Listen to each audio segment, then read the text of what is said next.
Welcome to the Vault Excel. Thank you for joining me. Happy Memorial Day weekend to everybody in the viewing audience and the chat.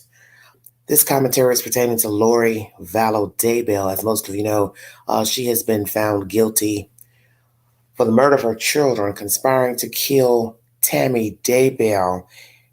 Okay? She's also going to be facing charges pertaining to her previous husband, Charles Vallow, and now a new charge has come to the table pertaining to Brandon Boudreaux, who was the husband of her niece, Melanie Pawlowski. So she has a lot going on, and naturally, she cannot face the charge, the indictment for the attempted murder of Brandon until she gets a sentence pertaining to the children and Tammy. Let me make that clear. She cannot face new charges in court, be extradited to Arizona for any other charges pertaining to Charles and Brandon until she gets her sentence in Idaho pertaining to the children and Tammy Daybell. Thank you for joining me. If you'd like to donate to this great network, $ Big Angie, 129 Cash App, all stickers and chats, and welcome to the live stream. Once again, happy Memorial Day to everybody. Thank you for the love, the support, the wonderful comments on the community page. Yes, the queen has been outside and she has been enjoying herself. Yes, it's a new queen on board now. She's feeling herself and she's feeling mighty, mighty fine. Let's get started with this content. I wanted to put the title pertaining to Melanie, because I need to check that heifer. Somebody needs to tap her on her shoulder, because I have yet to do a video about her. I keep putting it off because of all these updates pertaining to Korberger and Lori. I never get a chance to make a video, but I'll probably do another live stream because I need to address her personally. Where is the indictment for her, Melanie? Because it makes no sense you're going to put an indictment out for Lori when Melanie was the one that was married. I agree with the indictment for Lori, don't get me wrong. But the niece should have been front and center on the chopping block. Because without her whining and moaning about her problems to Lori, because we know that's what she did, and then Lori decided to put her 2 cents in and tell her that allegedly her husband was gay and this and that, whatever their conversations were. This stupid niece followed in behind, this doomsday BS and the second coming and the 144,000, which, as you can see, Jesus ain't came and picked up nobody. And when he's ready to come, he surely will. But yeah, she needs to be locked up. And that's my point. The indictment should have came down on her because she was the one married to him. This is all her orchestration, because without her whining to Lori or whatever she was telling Lori, you got to have a jump off. So she should have been first. And it's sad that all these people are dead children, husbands, the brother, the henchman, he's dead. And I do believe they murdered him too. I believe, Zulema, you're part of that conspiracy as well, because you all are easily manipulated into believing anything a person tells you. Thank you for joining me. This will be live stream number 1, everybody. Let's go over here to Court TV and see what they have to say about this crazy ass woman. Excuse my language, but yeah, I've just had about enough of Lori Vallow. I was praying I would not have to keep talking about her, but she has yet to get her sentence. That should be coming up soon. And then she'll be able to be extradited to Arizona to face charges for the murder of her previous husband, Charles Vallow, and this new indictment pertaining to the attempted murder of Brandon Boudreaux, who was married to her niece, Miss Melanie. Thank you for joining me. More legal troubles for the doomsday cult mom, Lori Vallow Daybell. Evidence was in black and white. This wasn't made up evidence. This was in Chad's. It's a metaphor, sweetheart. Nobody's feeling sorry for Lori. Told his fingers what to do. His mind made up all that bullcorn that he was preaching to Lori about. It was 15-year-old mid-Calvin. It was nauseous. Yeah, it really was. She was playing the game with him. That's what she did. That's what we see. She played the game. And just weeks after being convicted of killing her two children, Tylee and JJ, the doomsday cult mom, Lori Vallow Daybell, she now faces a brand new indictment. She faces 2 new counts of conspiracy stemming from a shooting targeting Brandon Boudreaux, the ex-husband of her niece, Melanie Pawlowski. Court TV's Ted Rollins takes a look back at how Boudreaux became entangled in this alleged conspiracy.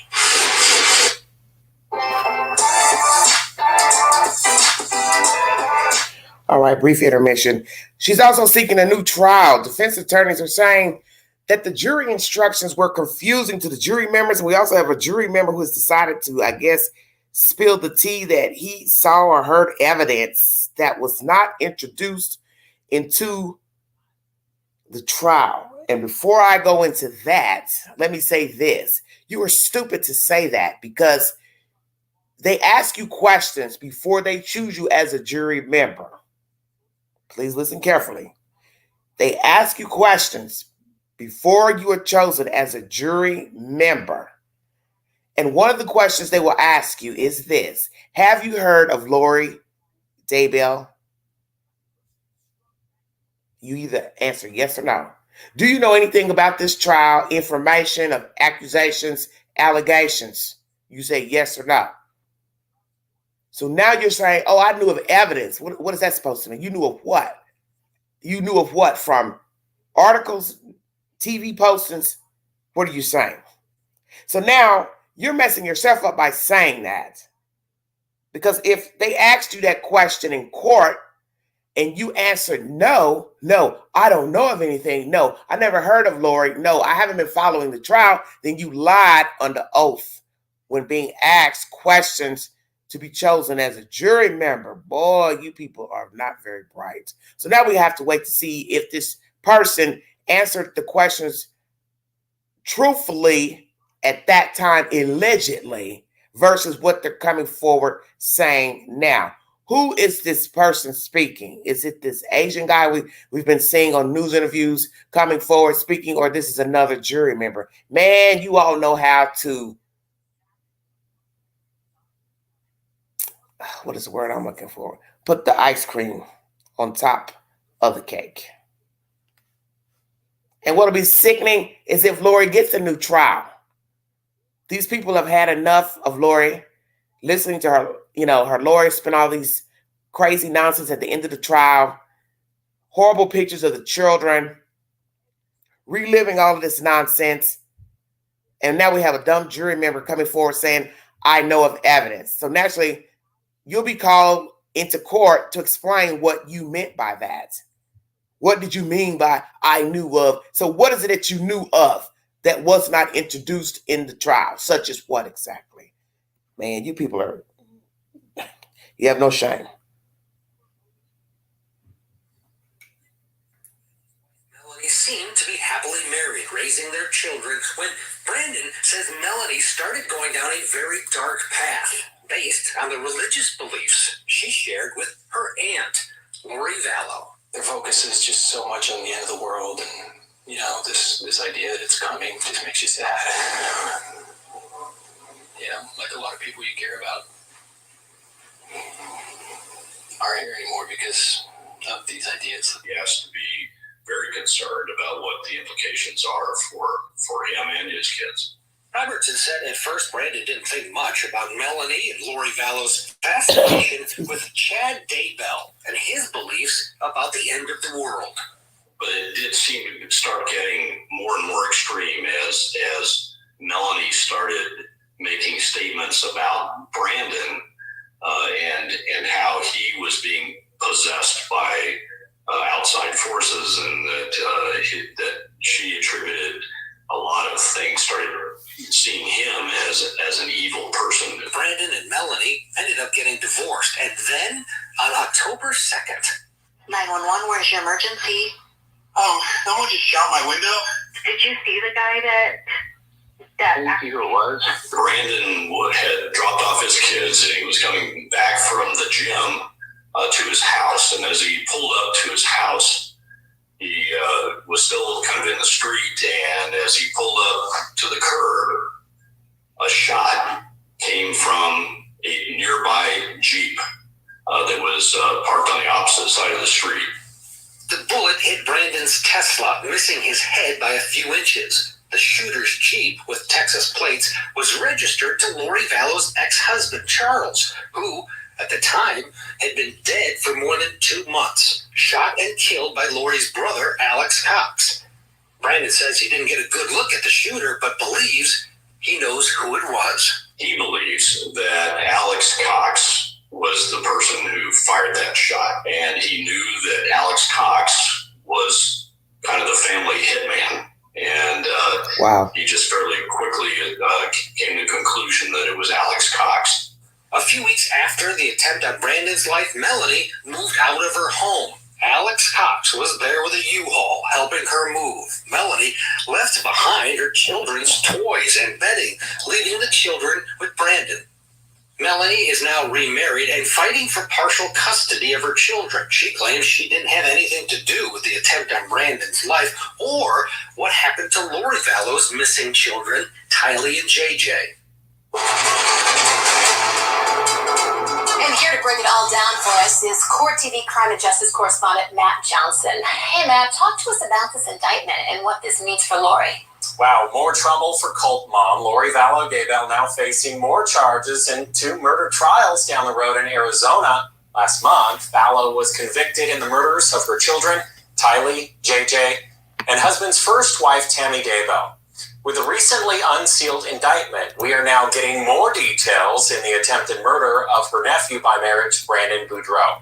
According to the indictment, Lori Vallow, on or about October 2nd, 2019, with the intent to aid or commission, agreed with Alex Cox, her brother, that at least one of them would engage in conduct for the offense of first-degree premeditated murder of Brandon Boudreaux. Alex Cox, Lori's brother, died 2 months after allegedly trying to kill Boudreaux. He was described, as you heard there, as Lori and Chad's hitman during that murder trial that just wrapped up last month. Right, and he testified during that trial. Matt, you were there. What did he have to say? How did he describe this shooting and what he thought about it? He had a lot to say. He testified about his near-death experience. It happened while being married to Lori's niece, Melanie. Melanie was a Chad Daybell follower and wanted to be like Aunt Lori. The allegation is that the indictment, according to the indictment, is that during the custody battle and divorce, Lori asked Alex to kill Brandon. Brandon testified about his near-death experience, that attempted murder at the trial. Take a listen. Big sale on Temu. Only All right, sorry about that. 39 cents. Hold on one Made sec. of high-grade leather, large capacity.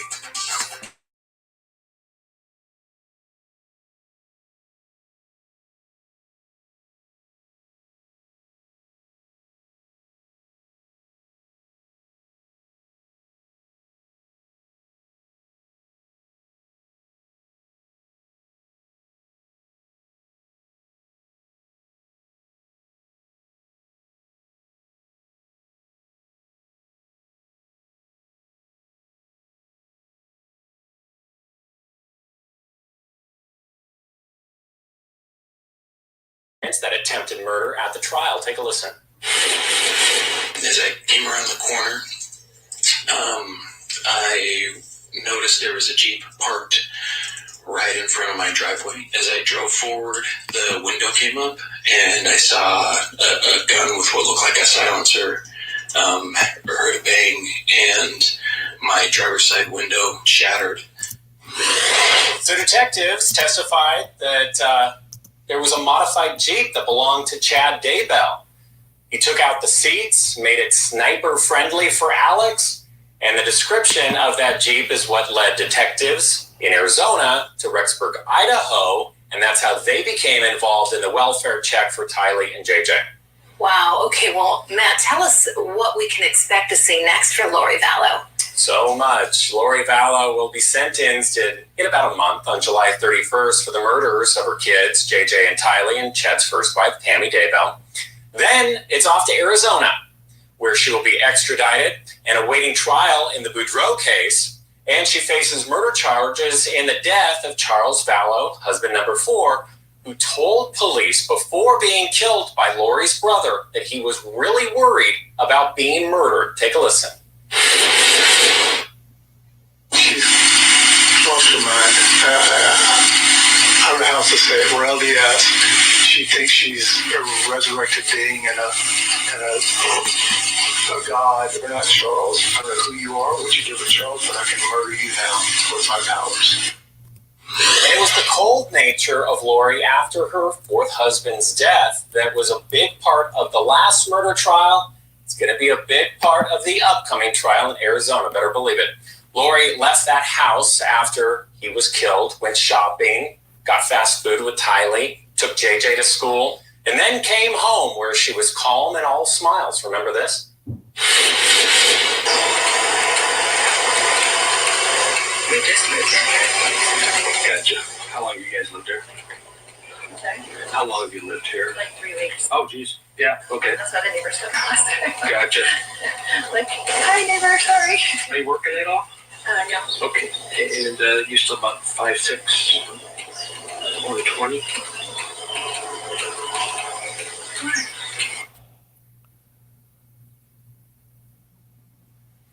What? I'm going to interject here.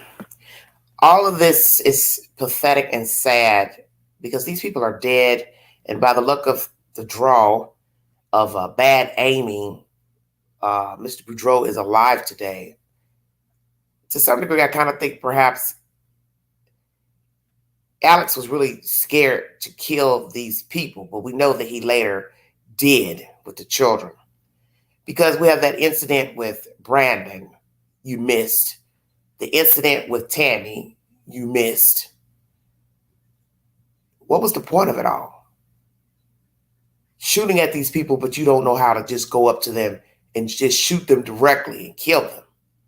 And by the luck of the draw, once again, this incident with Brandon led to the welfare check of the children who are no longer alive. And if you listen to all the commentary, everything is months apart, at least 2 months apart. The story unravels itself. It's like a really bad mystery comedy. Shooting at people and missing. And then children coming up missing, dead. Husband before that, dead.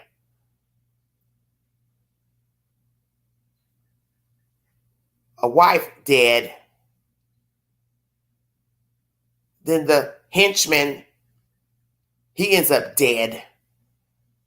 You can't make this stuff up.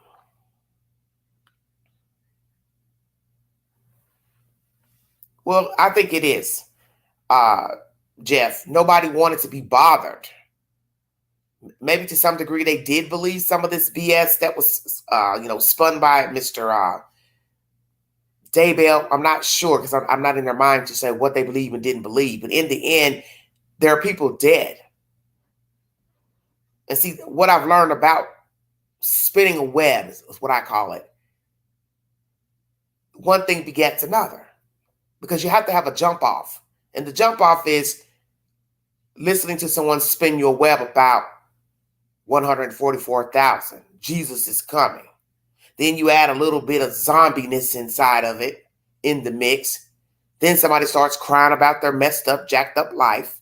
Oh, I don't like her. Oh, I don't like him. The next thing you know, this person decides to identify with this person. We've heard this from one of Lori's friends. You spin a web, then Lori spins a web. As they say, trying to up you one. The next thing you know, Lori spinning her web to her niece and this person and that person. And then they follow suit. Now they don't want to be in their marriage. And I think what it was about, hey, I want my kids. He wants full custody. So now he's the enemy. So now we have somebody shooting at Brandon, which was Alex. The car registered to a man who's dead. Another article said it was Tylee's car. Now, I don't know if Charles put it in his name, but she paid the payment. However it goes, it doesn't really matter. They're all deceased. nobody can come back and tell us anything. But I find it interesting that you could be so weak and gullible to follow in behind somebody and think it's okay to knock off your kids, knock off your spouse. Everybody wanting to kill their spouse. Don't you find that interesting? And all the people are connected to each other. Lori and the niece are related. One husband dead, one shot. Daybell, his wife dead. Don't you see the pattern? Lori's children dead. Everybody dead are in that unique circle of those few people. No associates are dead. No neighbors are dead. You know, the girl at Starbucks where they buy their coffee, she ain't dead. And that's the point. If you're killing all these people who are close to you, who was next? Melanie Pawlowski, you need to be indicted for the attempted murder of your previous husband, Mr. Brandon Boudreaux. You should have been on the chopping block #1. So while they're out here searching for these kids, because of what Brandon's talking about in Arizona, they should have been knocking on Melanie's door. And this nice little picture they have of you up here on court TV, of you sitting in court, you know, sitting there acting like you don't know if to decide if you want to be happy or sad or confused. Yeah, you're a duck out of water. You're a duck out of water. And you're looking cute and pretty in court. You're not going to look like that if they indict you for murder, sweetheart, attempted murder. You're going to start looking like Lori. And let's be truthful, Lori ain't looking too good with those 2 ponytails. I said, who the hell is that? Lori looks like an old, broke down dog. I said that. And then she's smiling. She says, "Oh, I'm sorry, we just moved in. Sorry, neighbors." Her husband, her 4th husband, has just been killed by her brother. We're told by Maricopa County in Arizona that the extradition process should take several months after sentencing in Idaho. So, of course, we'll keep you posted. A few more trials to get through with Cult Mom. Matt, thanks so much. Cross-country trials that are taking place in this one. Thanks so much. Also joining us to talk about this is our criminal defense attorney and former prosecutor, Franz Borchardt. Franz, so good to see you on Fridays with Franz. Let's talk about this case and how it moves forward. So we have the sentencing, and that'll at least be the end of the first trial against Lori Vallow Daybell. These other trials, these prosecutors waited on the indictment, even though they happened around the same time as the other cases that she was convicted on. How does, if there are plea talks, and you can tell me if you think that there should be plea talks, what would our defense attorney do next if he is wanting a plea for her? Well, first, happy Friday, ladies. Second, there's all sorts of things to negotiate, right? Presumably, she's going to get a life sentence at her sentencing, so maybe the conversation is some kind of concurrent time. Maybe the conversation is, hey, do you really want to spend the next X amount of time in Arizona? Whatever facility she gets shipped to is probably going to be better in terms of amenities than what she's been staying in. So that sometimes is a part of the conversations. All seems like trivial things to most of us law-abiding citizens, but these are negotiating points, right? But she's playing, if she gets a life sentence, though, she's kind of playing with house money. I mean, what's her incentive at that point to take a deal? Because ultimately, the outcome of those cases may not have a bigger effect on her. And friends, that's what I was going to say. I mean, you often say, oh, it can't get much worse, and then it does. But already she is facing a life sentence. So really, what do you have to work with? And plus, just in general, she just seems so, and has throughout this whole process, just detached from reality and what actually is taking place. So I don't know. It doesn't look good for her, but really, she's already facing a life sentence. So, a good defense attorney is going to tell her, well, you have your appeal, and, even if there's a snowball's chance in nothing, that's going to happen, you may not want to plead guilty, because if you plead guilty, then that could affect a future case if your conviction ever gets turned over. But yeah, I think you're absolutely right. I think there's just not a lot of incentive for her. And look, it's always the resurrected beings that think that they're gods that are the ones you got to watch, right? And that tells you everything you need to know about this lady. She does look detached. She doesn't look like she's really fully aware of what's going on. Doesn't mean that she has a mental health defense, but Right. it certainly means that she may be making decisions that just aren't rational. And Franz, I know you're not in Arizona. I'm not familiar right now with their law Oh my on gosh. insanity, but it could be different for her Mud in pie. a different state. You know, Idaho didn't have the option of insanity, but she fell in and out of competency. And so someone felt that she wasn't able to help in her own defense. It's different than insanity, but we do know there were some issues there, but it couldn't be used to help her, in a sense, at trial. Things could change for her in Arizona, but also this is a different kind of case. This is one where the person lived, and we don't really have the eyewitnesses, so they're going to have to put Chad Daybell not only there, but then show that there was this conspiracy again between these two lovers. Let me say this, guys. I think she absolutely had a hand in this. The problem is this seems like an awfully big circumstantial evidence case. The fact that he had a car that was registered to her deceased ex-husband, is that enough?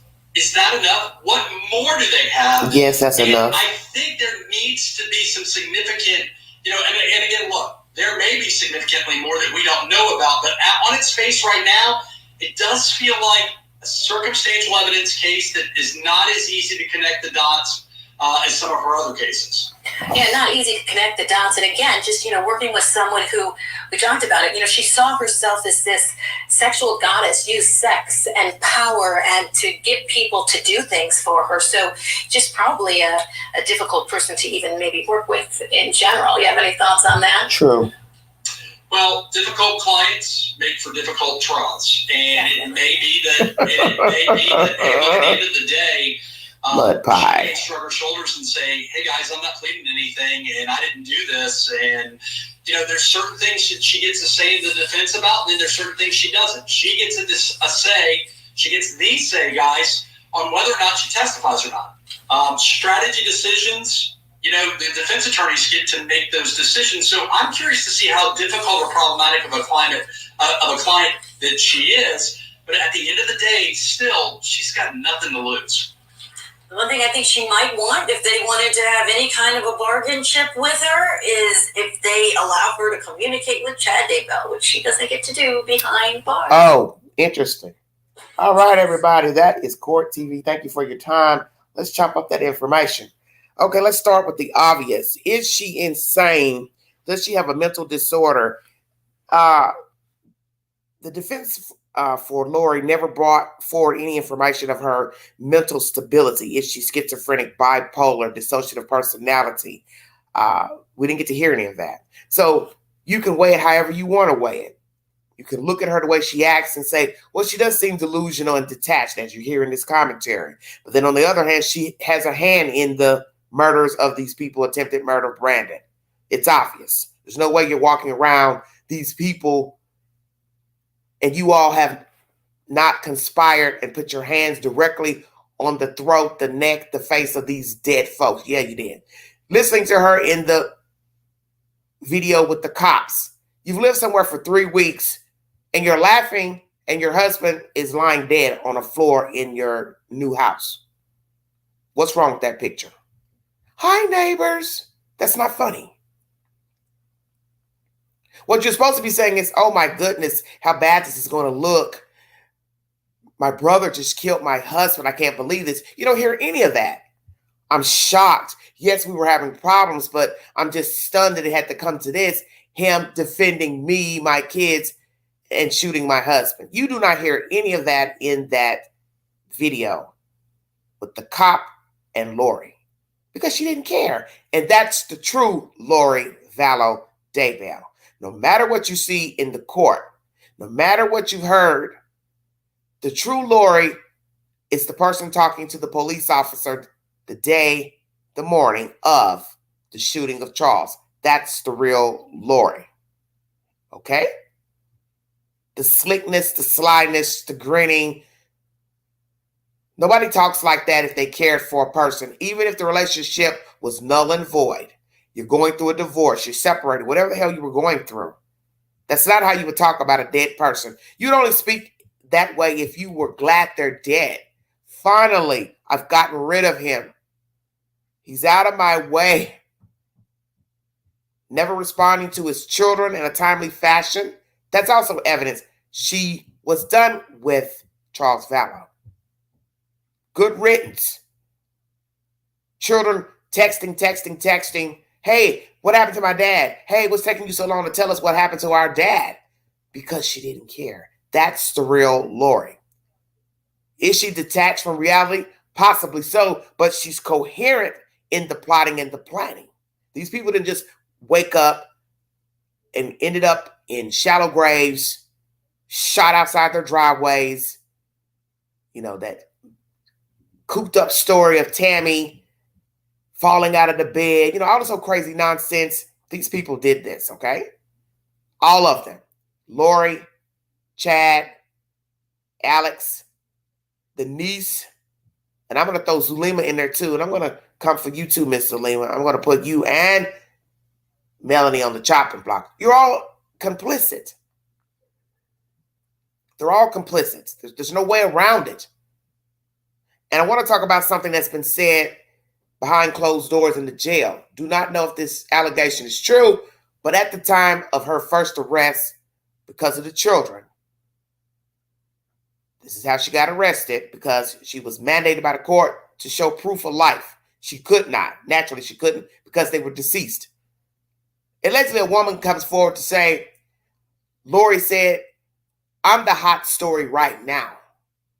Because there was some other story going on that everybody was talking about at that time. So see, that's the real Lori. I'm the hot story right now. They're going to be talking about me. See, somebody that was schizophrenic, out of their mind, that's not something they would say. Schizophrenic people don't have time to plot because there's 5, 6, 12 different people in their head talking. You know, Martians are talking. You know, little rainbows and mermaids are talking to them. She knew what she was doing. And you can weigh it both ways. Because when you see how she acted in court, she's like oblivious. And perhaps, like I said, she believes all this doomsday nonsense, the second coming. But there's also a part of her that's psychopathic. And that's what you see on the video with the cop the morning Charles was murdered.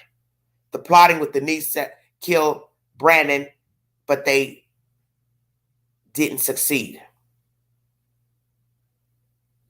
This allegation of her talking in the jail, that she's the hot story of the day. That's somebody lucid. It's not somebody schizophrenic. She knew what she was doing. And all the people who end up dead, they're all related to her. Melanie. Chad. Don't you find it strange? Or is it just ironic? She knew what she was doing. And it's sad that these people are gone. They can't speak for themselves. So it's up to their family members to speak for them and get justice for them. Rightfully so. Now we have new nonsense. She's seeking a new trial. I do not know if these defense attorneys are going to continue to be her attorneys. And as you heard here in this commentary, people such as Lori can be difficult to deal with. So I don't know what she's expecting from these people, if she'll continue to have these people, if they'll pass the baton over to some other new attorneys. But to me, you're wasting your time, because in the end, she's not facing the death penalty. So as you heard in this commentary, she has nothing to lose except gaining a better situation if perhaps she doesn't like the jail where she's been. Now, it's probably quieter, less friction, less noise. She might like that. Or she might want to go to a bigger jail where she can spin more nonsense and maybe get her a new occult following. I don't know. I don't really care. And as we've seen with Koiberger, this is a jail where they have pizza parties. So who the hell knows what's going on in the jail where she originally was?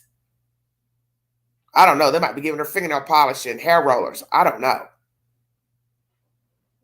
but they can accommodate them and be more lax in their dealings with these inmates in the smaller jails, where they're giving them pizza and a little bit of preferential treatment because they don't have a lot of inmates.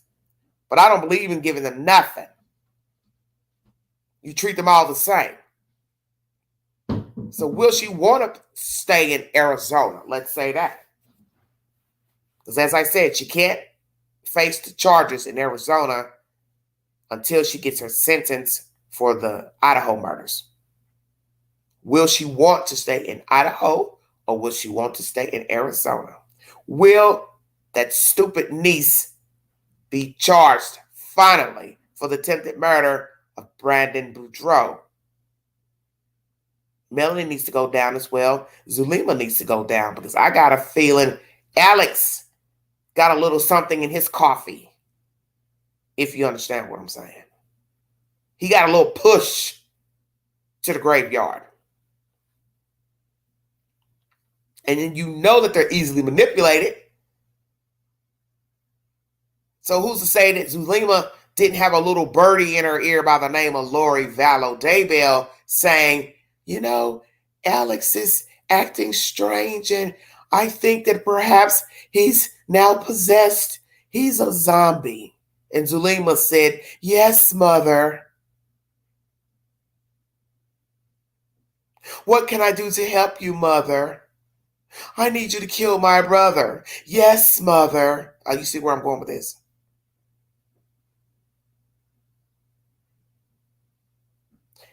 You hear this attorney say circumstantial as far as the shooting of Brandon. Just the identification of a truck belonging to Charles. Well, let me think about that for a second, sir. I didn't know the dead could drive trucks across state lines and here and there. That must be a new phenomenon. I'll wait. How the hell is it circumstantial? A dead man's truck is driving by somebody's house and gunfire is coming out of that truck belonging to a dead man. I'll wait. Any ideas in the chat? I believe Alex was shaky with the gun. Because you got to remember something about killing people. You got to be able to get away without being seen. And we now know somebody saw the truck, the Jeep. He was shaky. Because let's be truthful. Children, they're easier to murder. They can't fight back.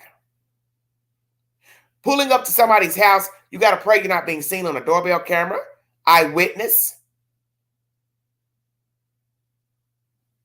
Wouldn't it be easier to lie in wait and be close to the victim to shoot them dead and then walk away into the darkness? Who shoots at a house, speed away in a car? You don't know who has a doorbell camera, security camera, catches you. That's what unraveled this entire story of Lori Vallow Daybell. Was the shooting attempt on Brandon Boudreaux's life. Thank you, Jesus. And of course he was shook up. Who wouldn't be shook up? Somebody driving by your house and shooting at you. Yes, the dead driving. You know, I have to put a little joke in there. It's not to be disrespectful to the dead, but come on. A dead man's driving his own damn truck. He's been dead 2 months. Do the math. Now, how did that happen? And this guy here talking to Court TV says, it's circumstantial. The hell if it is. He can ID the damn truck. The truck belongs to a dead man, and you want to say it's circumstantial to tie it into Lori? And 2 of her children are found dead on her new husband's property. She could never produce the children because they were dead. Her husband ends up dead by the killing of her own brother. You also have the testimony from Brandon, which I think is very poignant. He was the hitman in the family, Alex. I already knew this. So that means he had knowledge of Alex's behavior in dealings with Lori. Stay woke now. Then we have testimony pertaining to another husband who had an altercation by Alex with a taser. So yeah, he's the go-to guy when things don't work out for Lori Vallow Daybell. Checkmate. Lori's having a bad day. I'll go get my gun. I'll go get a taser. He was a hitman. Exactly. Now, fast forward. Where is the hitman? Oops, he's dead. Do you see the irony in this story? What are the odds the hitman is dead? I'll wait. He's dead because he's collateral damage. He's got to be collateral damage in the end. We've got to get rid of him because he can talk. He can open his mouth. He can get shaky Jake.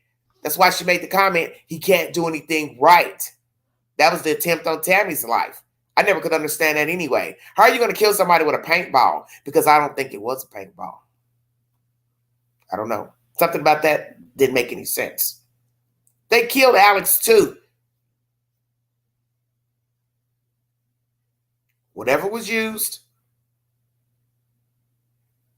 I don't know. Untraceable, I don't know. I don't know if he even had an autopsy, Alex Cox. But you can't tell me that just out of the blue, after they have killed all these people, attempted to kill Brandon, he pops up dead in December. You do the math. From July to December, we have a dead Charles, 2 children dead, a wife dead belonging to Charles, a shooting of Brandon, and then poof, the hitman, the brother, he's dead by December 2019. Are you following the script? What are the odds? And the only people left standing, drum roll please, Lori and Chad. Oh, I'm sorry. And Melanie and Zulema. How about that? Let's go back in time pertaining to Melanie. Melanie, you wanted your husband dead because you all were not working out in the marriage department and he was trying to get his children. And it's sad that someone in the chat has said that you have visitation rights to your kids. You're a cold-blooded human being. And you don't deserve to see your children. You don't even deserve to be out free. Because we've got a funky feeling that when you were trying to get your children illegally from the property of, I believe, the grandparents, trespassing, God only knows what you would have done with your children had you gotten them. So what the hell were you trying to do? Let's go back in time pertaining to that information, everybody.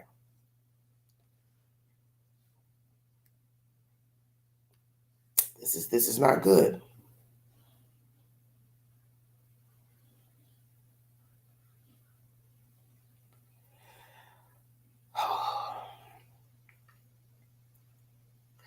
Doomsday cult mom Lori Vallow Daybell's niece Melanie Pawlowski was arrested for alleged criminal trespassing with a domestic violence enhancement in November of 2019.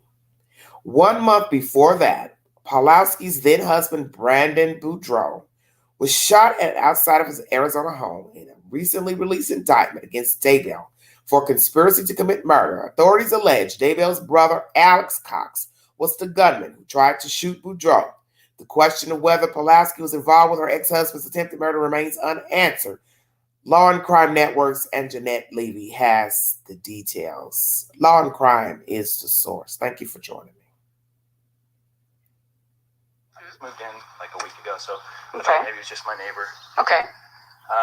So as I was kind of pulling in, they lifted their like back window. Okay. I saw a muzzle. They shot. Are we talking a real gun? A BB gun? It's got to be like a BB gun or an airsoft. Okay, It was so loud. they shot, then what happened?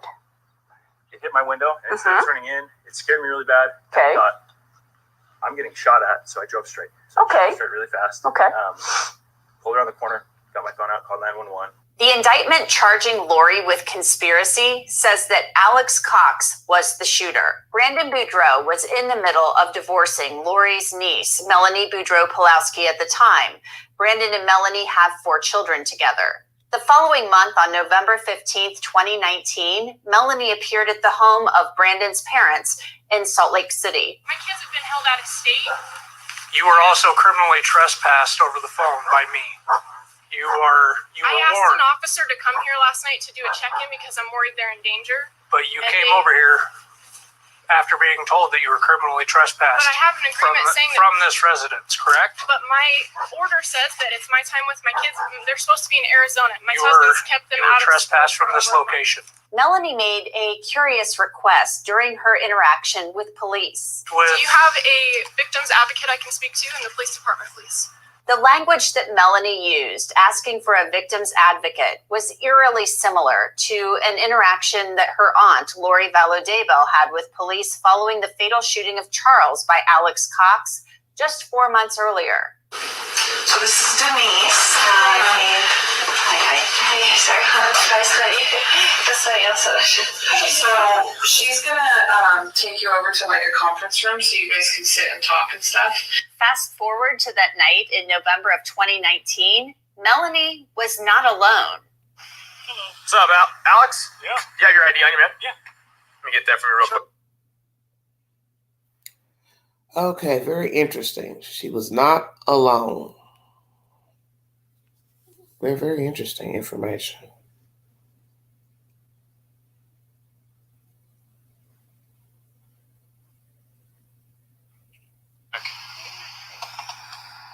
The door, I just gotta... Yeah, we need to. My back pocket. Just keep your hands out where we can see them, all right? You're good.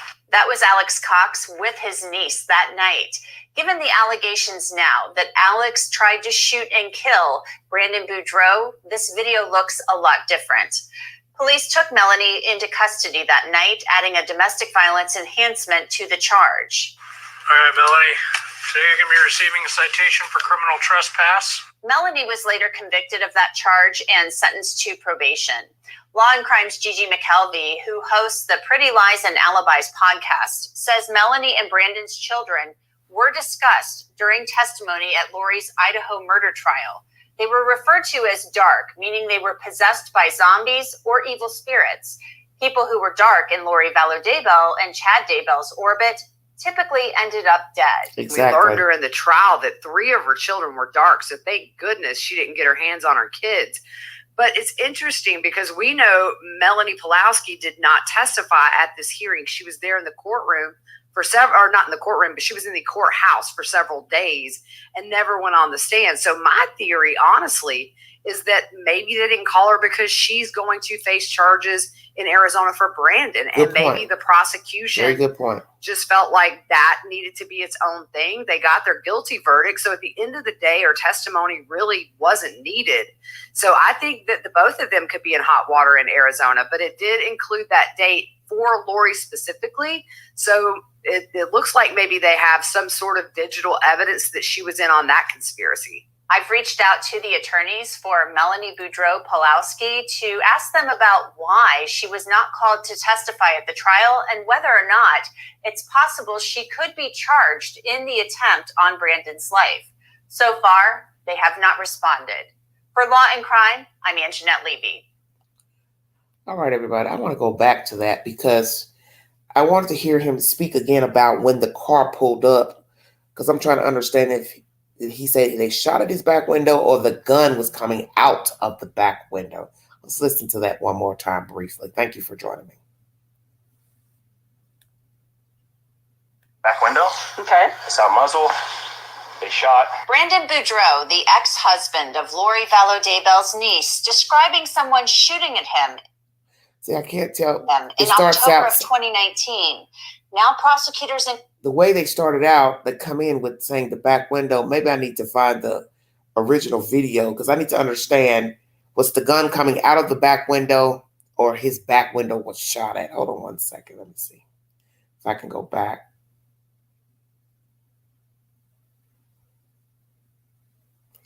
Just a bit.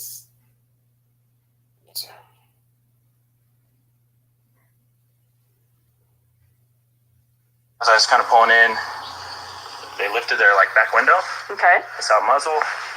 They shot. Brandon Boudreaux, the ex-husband of Right there. That's what I wanted to hear. They lifted their back window. Bingo card. How can you drive a car and be the shooter as the driver and also shoot and tangle with a back window? I'll wait. Because you had more than one person in the car. So now let's ask that question. Who all was in Charles's Jeep? So defense attorney that was talking to Court TV, you must not have listened to the information, because last time I checked, the only person that can wheel and deal a truck and drive and shoot from the driver's side and back window is an octopus. And last I checked, octopuses can't drive cars. So who was driving the car on that day? Who was driving? Who was in the driver's seat? Driver, passenger, and back seat. Could it be that Melanie or Lori was driving the car and Alex was in the back as the shooter? And once again, the car belonged to a dead man. And you have this man speaking to Court TV saying, it's circumstantial that that car was over there in Arizona shooting at Brandon. Well, Lori was married to the man. He's dead. So what is her car doing? What is his car doing at Brandon's house? You want us to believe it was made up that he was shot at? I don't think so. Because this incident is what led to the welfare check for the children. So on and so forth. So who was driving the truck? Lori. Who was in the driver's passenger seat? Lori. And who was in the back seat with the gun shooting out? Lori. Where was everybody in the car? At least two people were in that car. And I won't doubt if all three of them were in there spewing Bible verses to each other.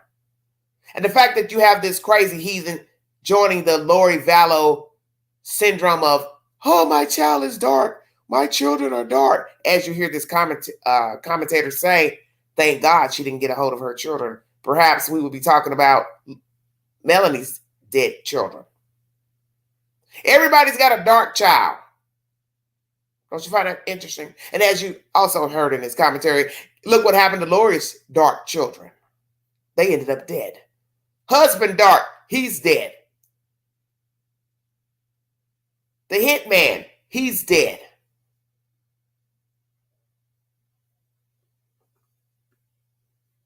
Yes, and the rearranging of the truck, taking out seats, is pivotal to the case. So you always have to ask, when you saw them removing seats, Googling videos for YouTube, how to remove the seats, set up the timeline. These are not smart people.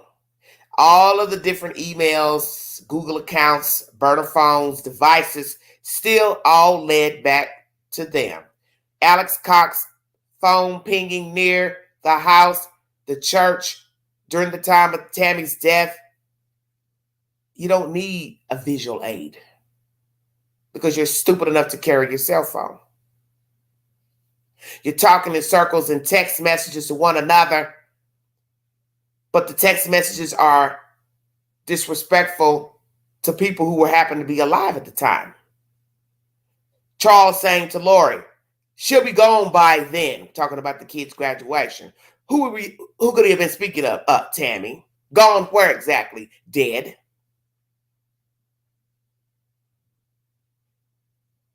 Mimicking the children for, Google names and Google accounts. They were laying it out. You'd have to be absolutely dumb not to realize they were planning the deaths of these people. And lo and behold, they're dead. I don't see it being a far-fetched being far-fetched that Lori will be found guilty for the conspiracy charge of attempted murder on the life of Brandon Boudreaux, because the fact that he can verify that truck, and the truck belonged to a man who was dead 2 months. Come on now.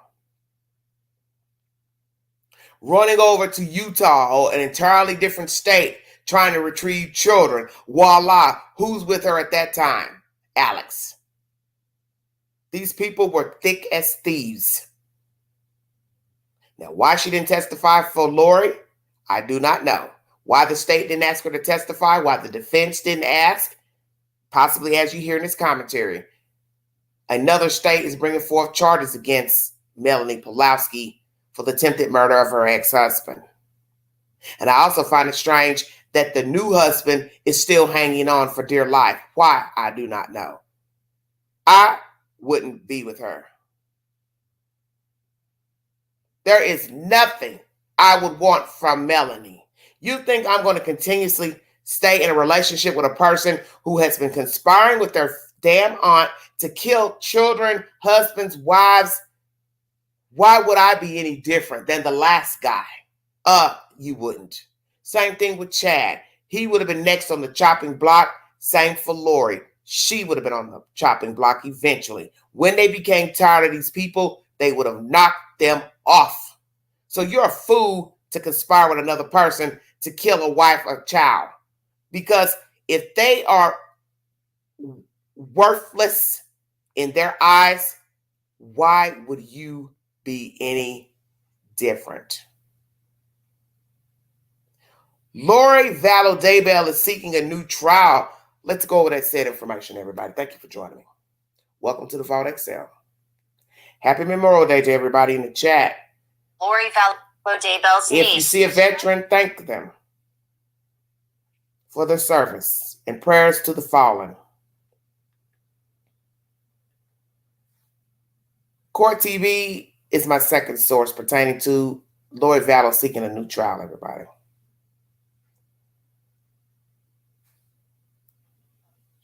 Cult mom murder case. Attorneys for Lori Vallow Daybell have filed a motion for a new trial. Now, in the filing, Daybell's attorneys claim the following. The court misdirected the jury in a matter of law as it related to the jury instructions on conspiracy. 2, the court misdirected the jury as a matter of law as it related to the amended indictment. And 3, a jury interview revealed that the jury instructions were confusing, and that juror, there was a juror who did an interview, knew of evidence not submitted to the jury. All very serious issues. Now, the filing cites an interview that the juror number 8 did with East Idaho News reporter Nate Eaton following Daybell's conviction. Lord. Now, we have that interview and have pulled the part specifically outlined within the filing. Let's take a listen. Having seen all the evidence, all the thousands of hours spent, how would you describe the efforts of law enforcement? You know, I think they did a good job with what they had. I don't know that you ever can really train for something like this. I think they did a good job with what they had. You know, you question some things that happened, and I'm sure there's a reason for it. I'll probably never know, but you question, had some things been done different early on, would any of us be here? Do you have an example of one of those things? Well, and we didn't consider this during our deliberations because it was clear to us, the instructions were clear. Arizona, evidence and testimony is only for demonstrative purposes. Sure. Yeah. And we all were very, very respectful of the rules, the directions that we were given.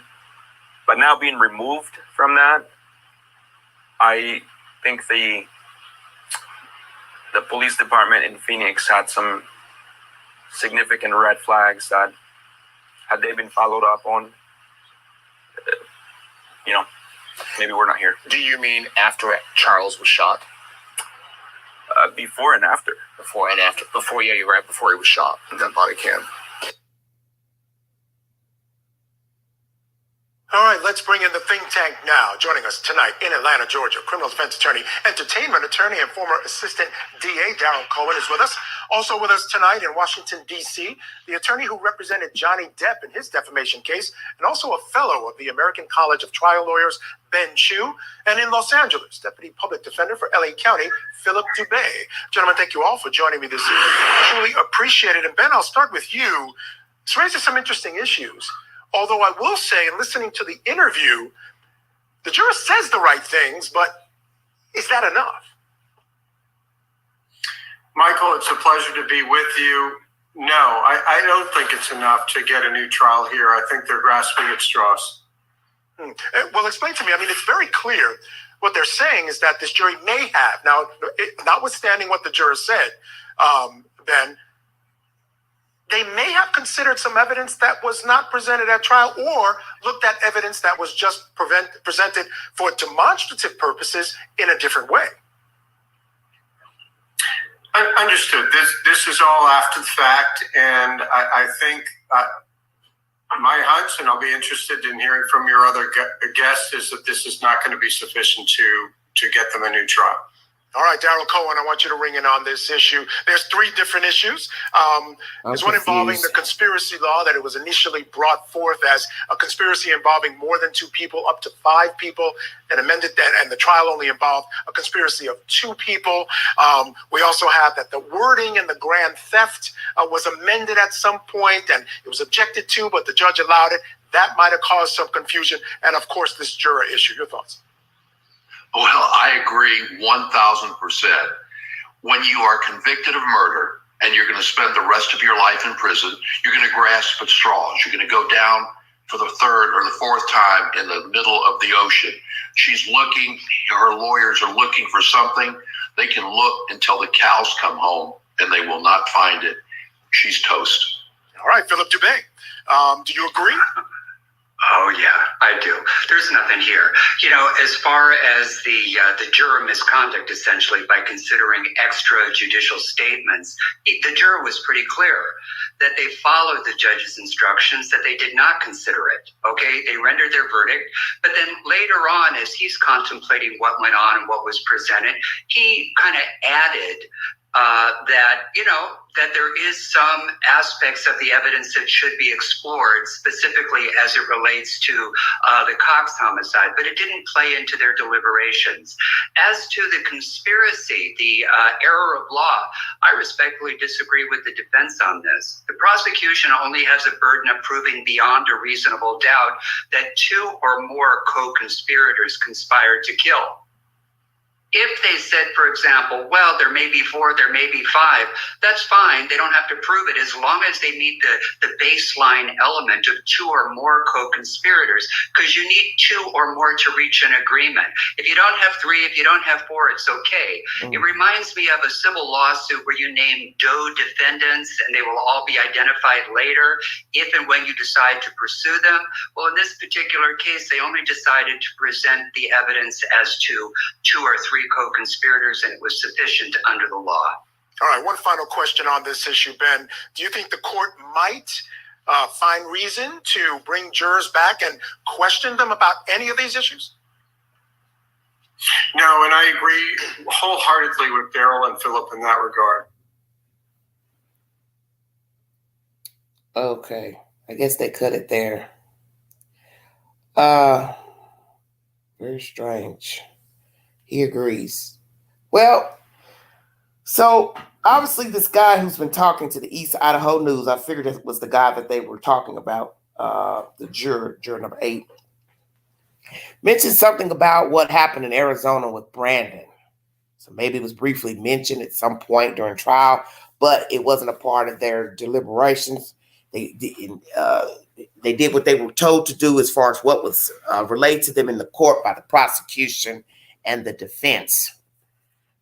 Because naturally, you can't bring in other information to other trials or charges, pending charges in the trial that you're focused on. Demonstrative information at that time against this defendant, which was Lori. Yes, they're grasping at straws, the defense. What is there to grasp? She is found guilty of killing these kids and her husband and conspiring to kill Tammy. Let it go. She's not facing the death penalty in Idaho. So what is the problem? She's going to die in prison either way. Nobody's going to let this heifer out. The only way she's coming out of that prison is in a body bag, or somebody stupidly wants to try to break her out from the inside. Come on with the nonsense. She's not coming out of there. So what is the point in, breaking down these taxpayers' pocketbooks, what I call for show, for theatrics? These people are dead. They're not coming back. They have people still mourning their deaths. You're just adding more fuel to the fire. It's time for the fire to go down now. It's over with. She's not coming out of there. She deserves every bit of life. I believe she deserves the death penalty. And why the judge wouldn't give it to her or put it on the table is a mystery to me. And we have to ask, what will happen with Chad? Will he face the death penalty for the deaths of these people, these children, and his wife? Because I got a funky feeling they'll put it on the table for Chad Daybell. You also heard the commentary before this. She and Chad are not allowed to talk, which is very, very interesting. She has nothing. For sure now. No support from family, friends, and she can't even talk to her killer husband. Imagine that. She has nothing. And you attorneys know this about your client. So I'm trying to figure out, why are you playing these reindeer games with seeking a new trial? Your client was staring off into La La Land the entire damn trial, fake crying at the testimony from her son and her sister. But then when the pictures of her children are introduced, I want to leave court. I don't want to stay here. Yeah, I know you don't want to stay there because you don't want to see your handiwork, you and your husband and your dead brother. You don't want to see what you did to your own kids. You killed your kids. And I got a funky feeling, Lori, your hair outside the plastic bag and the duct tape is because you were the one wrapping up your own damn kid. That's why your hair is outside of the duct tape and the plastic bag. Checkmate. Bags, plural. Let me guess, you wore your hair down after snuffing out your baby boy?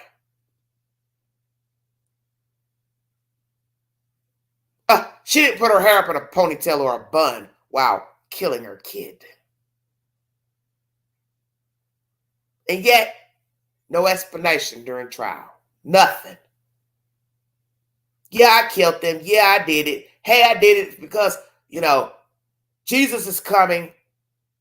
He ordered me to kill my kids because they no longer needed me because I'm on a mission.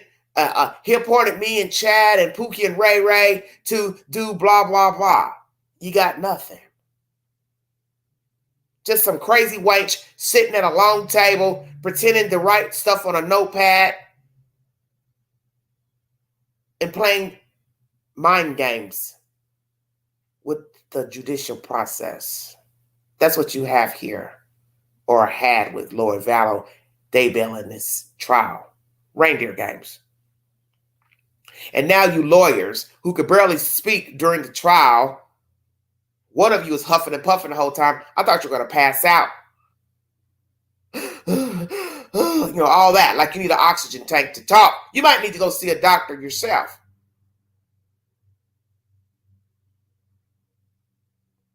I'd had about enough of you all in that court, because what you're really doing is mocking the dead.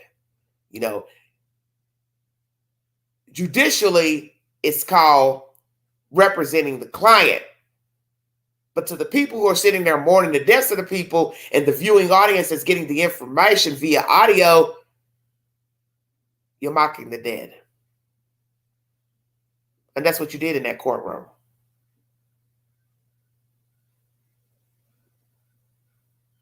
Playing all these, stupid commentary. Oh, yeah, it's terrible how the children looked and just horrific details. I know. And then you're sitting there trying to act like you're crying, the defense attorney. Really? See, I'm starting to wonder about the defense attorneys. Because like I said, I understand that's your job to represent your client in court. And by all means necessary. And that means throwing people under the bus, bringing up people's past, indiscretions, so on and so forth. But you all played a dirty game in that courtroom. Very dirty. And frankly, if you had any respect for the dead and the living, you would not be seeking a new trial. And you would tell your clients, put an end to this. You're not ever coming out of a prison, no matter where they put you. So there's no need in you playing these shuffle games on, prison buses and airplanes to go to Arizona when you can just say I'm guilty. I did that. Or you can pull a Koiberger. Say nothing. No contest. How about that? No contest. I'm not going to say anything either way. This is bad. This is really, really bad. But you do need to stand account for what happened to Brandon, because I got a funky feeling you were in that car when Alex shot outside of that window at Brandon. 9 times out of 10, you were the driver. Because you'll never say, well, I loaned the car to Melanie. She was the driver. And as I said before, I won't doubt that all 3 of you were in the car. And from my understanding, also, you were the meddlesome birdie that got this stupid niece to fall in behind you with this doomsday stuff, putting in derogatory commentary pertaining to her husband being a homosexual. I don't know if it's true. He might be gay, bisexual, has girly tendencies. It's neither here nor there. You don't murder a person because they act like they're gay. Come on now. And no one's going to believe he's gay because of who the messengers are. Lori and Melanie. Nice looking girl, Miss Melanie. I got a good look at her court TV video. She's a pretty lady, but Melanie, have you seen how your auntie looks as of late? She doesn't look too good. That last photo of her with the pigtails, my. Jail has not been kind to Lori Vallow, Daybell. So, Melanie, that's what you have to look forward to. Looking like your auntie. Or as you might say, my auntie. Auntie don't look too good. Early 50s. Lori looks a hot mess. Her face is bagged up, wrinkled up. She is not pretty. So, Melanie, you better hope the great people of Arizona do not decide to whisper into the grand jury's ear about you. Because in the end, what they have to say to themselves, well, why would Lori conspire to kill Brandon? What would be the point? The point is Melanie Pawlowski. That's the point. So you need to be standing side by side with your auntie. How about that? See, Lori is what you should think about. This is how I'm going to look several years from now after I'm sitting in jail wanting out. Can't get out. And you might get a little plumper depending on your appetite. A lot of people don't eat at first when they go to jail because they either know they're coming out of there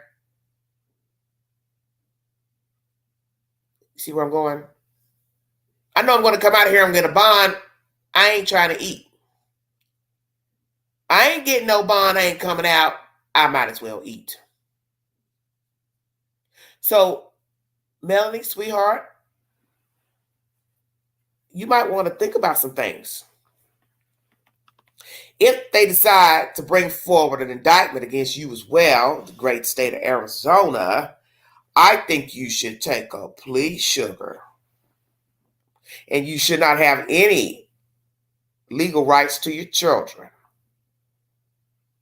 And we have to ask ourselves, pertaining to the information from juror number 8 about this case, should it have been introduced in the Lori Vallow Daybell trial? Because most times judges won't allow said information and charges and allegations in a trial. They have to have some type of evidentiary correlation to the charges against the defendant. But there is some correlation, because it's that attempted murder charge of Brandon is what led to the discovery a year or so later of the children on Mr. Daybell's property. The investigation to try to find the children. So I think it should have been introduced. And the law is very tricky in what you can say and talk about in a trial. All this nonsense about he said, she said. Well, let's just keep it real. When a person testifies before the court of what he or she said to this person, the defendant, that's he said, she said, last I checked. When you get up on the witness stand and say, he said this to me, I said this, in the end, it's still a version.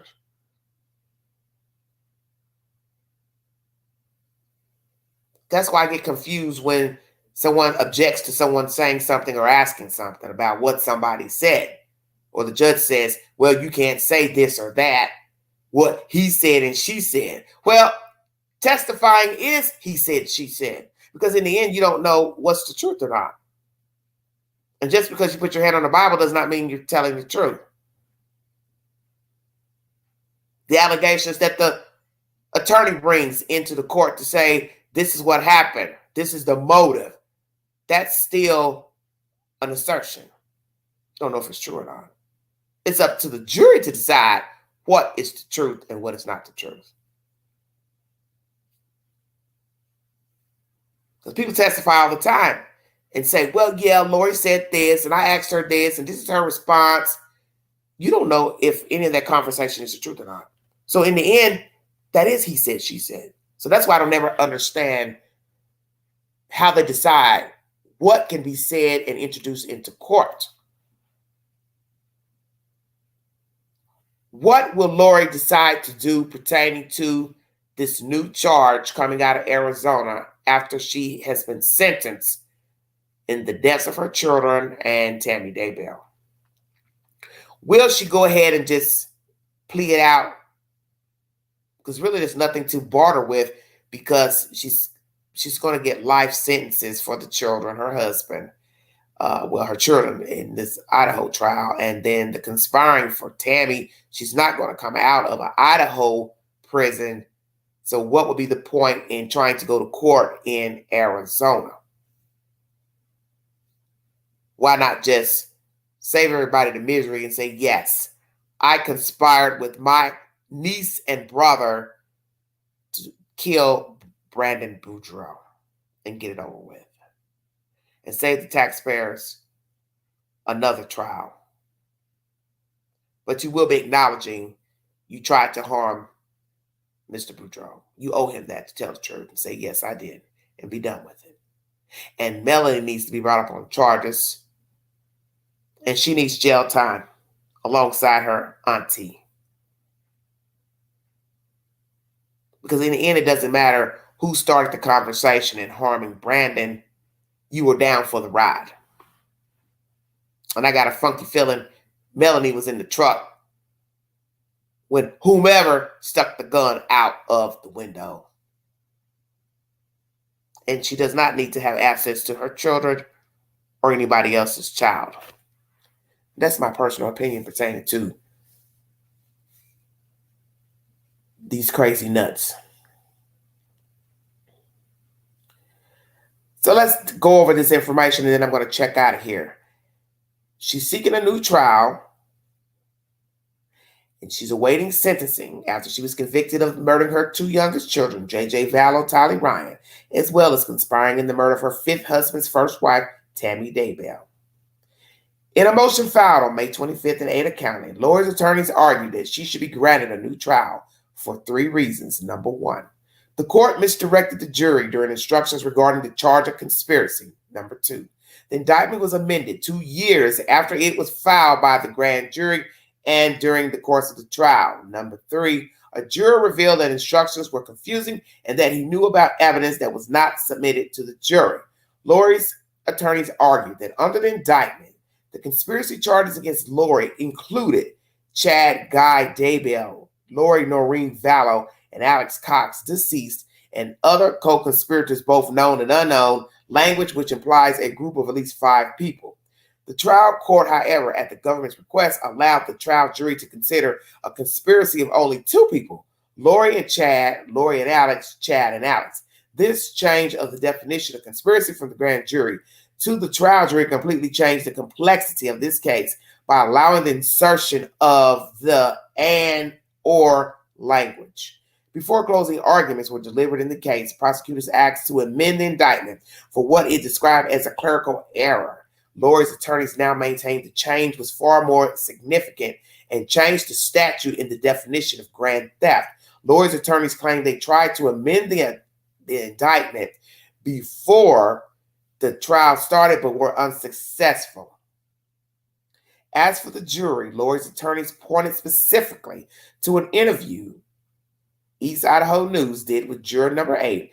During the interview, the reporter asked how the juror interpreted the efforts of law enforcement.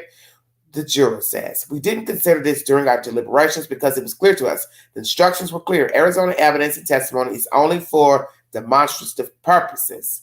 Reporter says, "Sure, yes." Juror responds, "And we were all very, very respectful of the rule, the directions that we were given.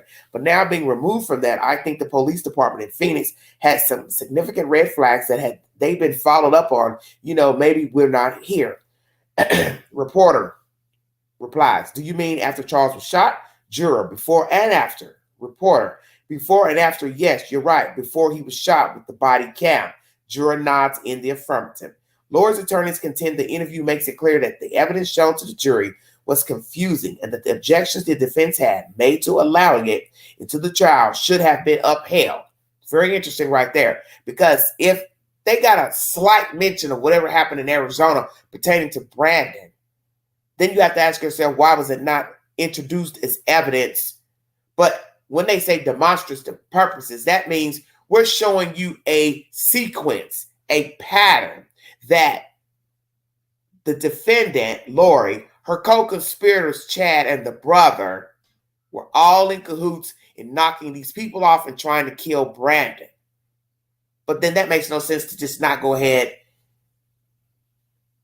and really talk about it. But they had to talk about it because Brandon testified, from my understanding, in the trial. And as far as what Arizona law enforcement didn't do, well, in the end, it was up to Charles to decide to continue dealing with Lori. The police has nothing to do with that. But I think he means they didn't take him serious, that Lori was trying to harm him and had threatened to kill him. So should they have gone and talked to Lori about threats of murder? But then you've got to show some proof that she threatened you. That's why you hear in that one audio, the cop going back and forth with Charles. Well, that's not really nothing, because she says she wants you gone or blah, blah, blah. She has to say, "I'm going to kill you." "I want you gone" could mean 2 things. I want you out of my life, and the natural, I want you gone from the face of the earth. But the person has to say it. "I'm going to kill you." And then you've got to show proof that she said it. So that was the problem with that audio from the cop and the exchange between he and Charles, when Charles was trying to tell him that she was acting crazy and saying that he was a zombie, blah, blah, blah. But I get what this juror is saying. Maybe if the people had took Charles serious, but as I said, you got to show proof she was threatening the man's life. Just because she's got some whack ideas about religion, she's made some nasty comments to Charles, you got to show this woman is trying to kill you. And then Charles continued to deal with her, which I believe led to his death. Because had he cut her off, filed for divorce, because we don't even have information if he filed or not, I don't know, filed for legal custody of JJ, asked that this woman had no rights to him because of her mental stability and her mumbo jumbo talk of the 144,000, perhaps JJ would be alive. I can't say if she still would have tried to kill him or not. Got a hold of him, location, the boy's location, still kill her daughter, but he should have stayed away from Lori. That's my personal opinion. All right. Now, once again, the lawyers for lawyers saying the interview makes it clear the evidence shown to the jury was confusing and the objections had been made allowing it into the trial should have been upheld. The second problem with this juror's comments are that Charles Vallow's statements to law enforcement were not part of the evidence presented in this case. The juror and the reporter referred to it, but it wasn't presented in court. We can only conclude that juror relied on information not presented in court to reach his conclusion that Arizona dropped the ball and should have done more, even before Charles Vallow was shot and killed by Alex Cox. Lori's attorneys are requesting her conviction be vacated in a new trial order. Sentencing for her case is currently scheduled for July 31st. Court TV covering this information, and they are also the source of the audio you just heard and the said information.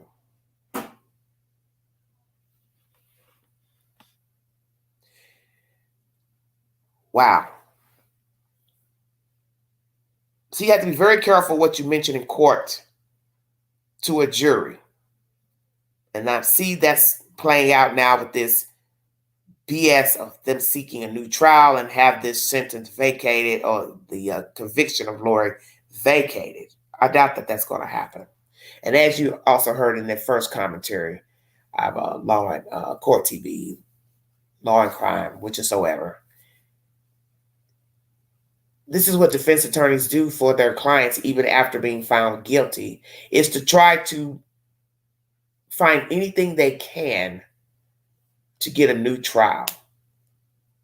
I don't see it happening. As you heard one person say in this, one of the commentaries I played, she's cooked, she's done. The bird has already been put in the oven on high, and the bird is cooked. What Lori needs to decide to do is just tell the truth about conspiring to kill Brandon, implicate her niece, and be done with it. And then the state of Arizona bring forth charges against Ms. Pawlowski, rightfully so. Everybody needs to finally stand account for what happened in Idaho and Arizona. Just own your part. Just say, I was checking out of my marriage. I was checking out of being a parent. I no longer wanted to be married to that spouse, and I no longer wanted to be a mother, father to my children, whichsoever. Alex can't speak because he's dead. But Chad can tell the truth. Lori can finally tell the truth. And Melanie can tell the truth.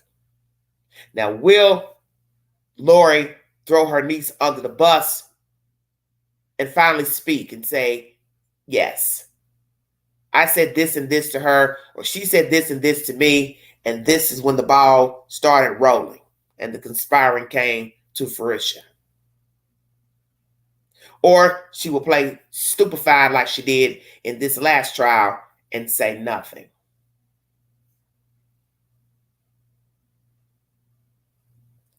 because prolonging the inevitable is pointless. She's not facing death, so she doesn't have a bargaining chip.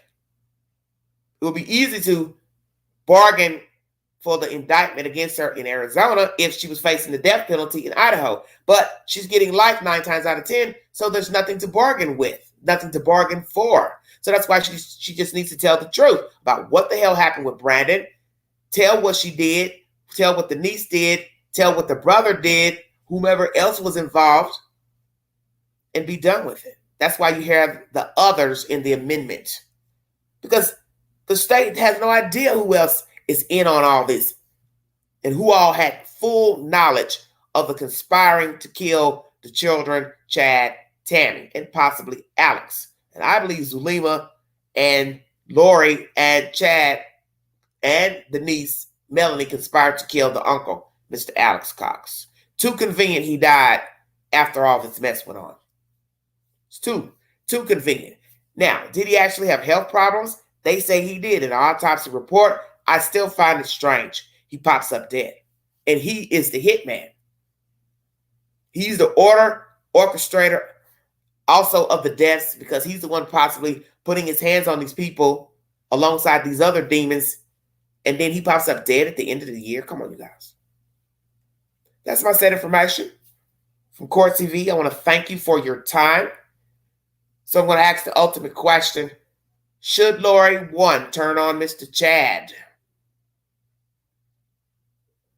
Because his trial is coming up soon, hopefully. Should she also implicate her niece in the conspiring of shooting Brandon, the attempt on his life?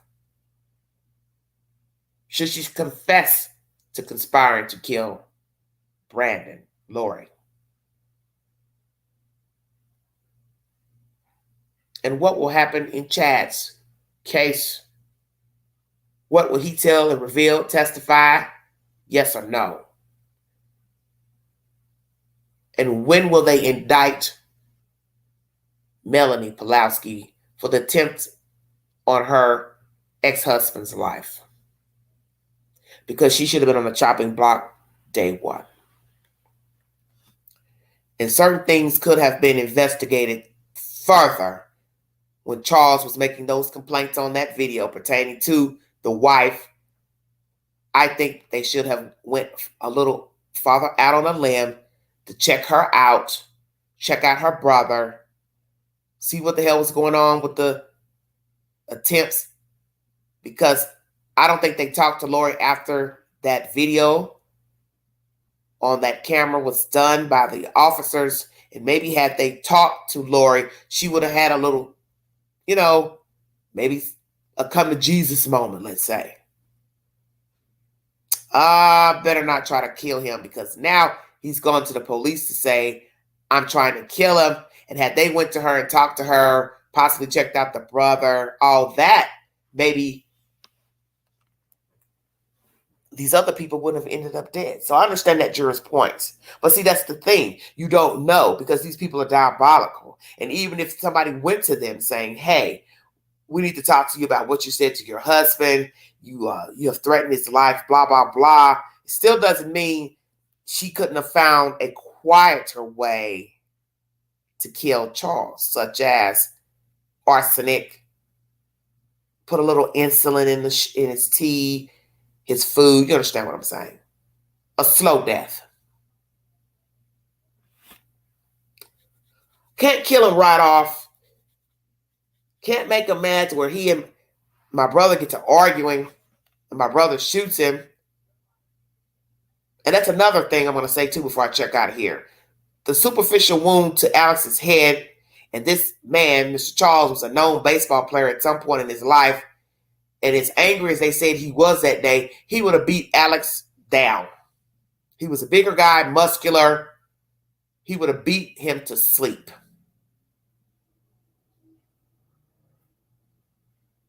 If he wanted to just go out, beat up somebody, he's angry, he's mad, why he just didn't start beating him up with the bat? I'm mad, I'm angry, my marriage is falling apart, my wife won't respond. Why did he just start beating him up? You have to ask that. Was he angry, upset, talking crazy when he got to Lori's house? Possibly. We don't know because we weren't there. I'm not here to judge Charles because 9 times out of 10, it's what we've already said. He still loved this demon. He still loved her. And that was his, sad to say, his downfall. Still loving somebody that he saw signs she was unraveling. But you don't stop loving people because they start talking and, acting crazy. You still have hope for them. Oh, they'll come around. But I can say for me personally, I would hope I would not want to still be trying to talk to you. And you're sitting here talking about getting rid of me. I'm a demon. I'm dark. I'm a zombie. I think it's time that I check out thoroughly and get my kid and file for paperwork to divorce you and file legal custody for my son. And also make sure that if you visit him, it's supervised visits or no visit at all. Charles should have never went back around her after she threatened to kill him, get him gone, and started talking that zombie talk. He should have known then she was unraveling. Because let's be truthful, she met Mr. Daybell that fall of 18. She's been spewing that mess into winter, into the new year of 19, because Charles was killed in July. So Lori was talking that mumbo jumbo talk for months. For months. Probably almost a year. He should have cut her off and had no contact with her. He should have secretly recorded her and took it before a judge to get full rights of his son and no visitations from her. You see where I'm going? And that somebody needs to get custody of Tyler. Even though he was not her biological father, he'd been in her life some years. He could have just been honest with the judge. I love the kid, but I think another relative, such as a sister, grandparent, or somebody else, needs to come forward and take care of the oldest child because my wife is detached from reality. And she seems to be going downhill and possibly violent. Because we already know the end result. These people are now dead. So I understand what juror number 8 is saying. Had Arizona followed through and possibly investigated that murder of Charles, because you all gave them a pass by saying it was self-defense. So that led to the other murders.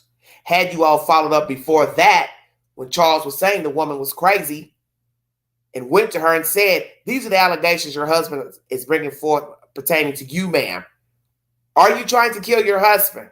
She might have been spooked and never killed him. Because you always have to remember, now the police of this city knows my husband thinks I'm trying to kill him. Would I be stupid enough to then plot his death? So I understand what the juror is saying. Maybe had she gotten spooked, they would have never killed Charles. And possibly never killed the children. I want to thank you for your time. Happy Memorial Day to everybody in the viewing audience. Please stay safe. If you're going to be out enjoying festivities and bombing, please have a designated driver. Be aware of your surroundings. If you see something, say something. Be a part of the solution and not the problem. Mind the children. And if you'd like to donate to this great network, the dream of the Vault XL, $ Big Angie, 129 Cash App. All stickers and chats are welcome during the live stream. Thank you for your time. Thank you, Miss Linda. Same to you.